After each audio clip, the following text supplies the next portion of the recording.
This is the Hoff-Time Report with Idaho Freedom Foundation President Wayne Hoffman, one of Idaho's most respected, influential public policy voices. Hey everybody, it's time once again for our Statist of the Week. This week's winner is House Speaker Scott Bedke.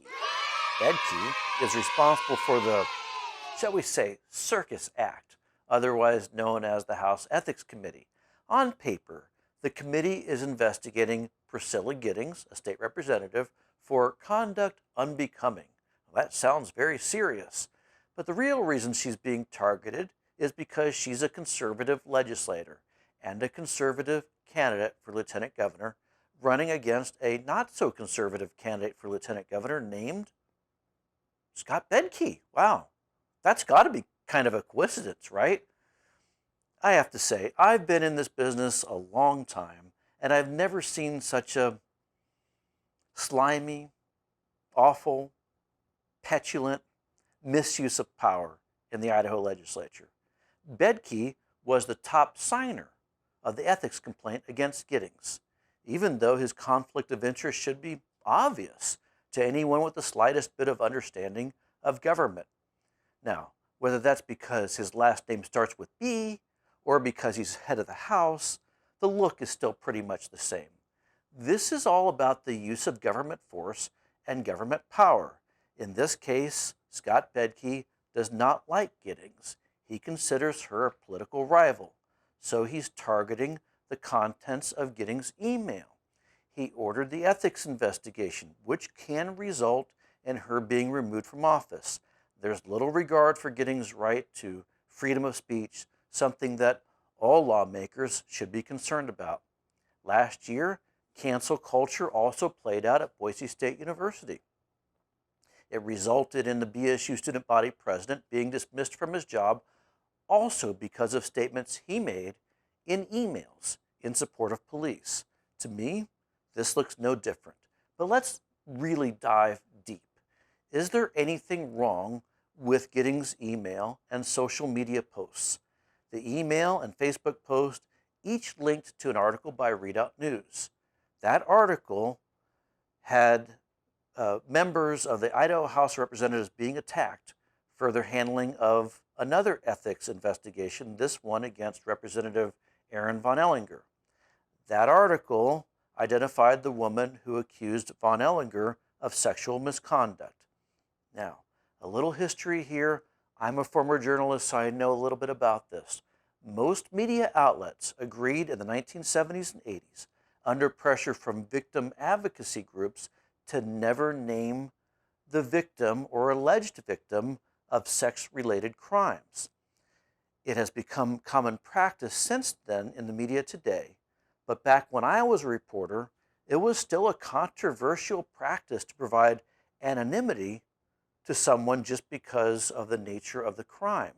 Sure, shielding the name of a victim could protect a victim from being re-victimized by the press, but it also means that anyone can make any allegation without any consequences for just making stuff up. In this particular case, we're talking about an alleged victim of an alleged crime, one in which no criminal charges have ever been filed. And since this policy of anonymity has been used, yes, there have in fact been cases in which people have levied untruthful allegations and the accused ends up being publicly vilified unfairly. You probably saw that happen recently in the hearings over a certain U.S. Supreme Court nominee who faced lots of accusations from people whose names were never revealed, even as the information proved to be inconsistent or even wrong. In America, people have the right to confront their accusers, but the liberal press has decided that's not okay. But now it's been decided that the media standard is the standard under which all state representatives, and I guess state senators too, must operate to such a degree that one cannot even link to an article that names an alleged sex crime victim. Now, the media also has a new standard that says if you decide to identify as a man, you should be labeled as a man. If you decide to be identified as a woman, you should be labeled a woman, even if that's not biologically true.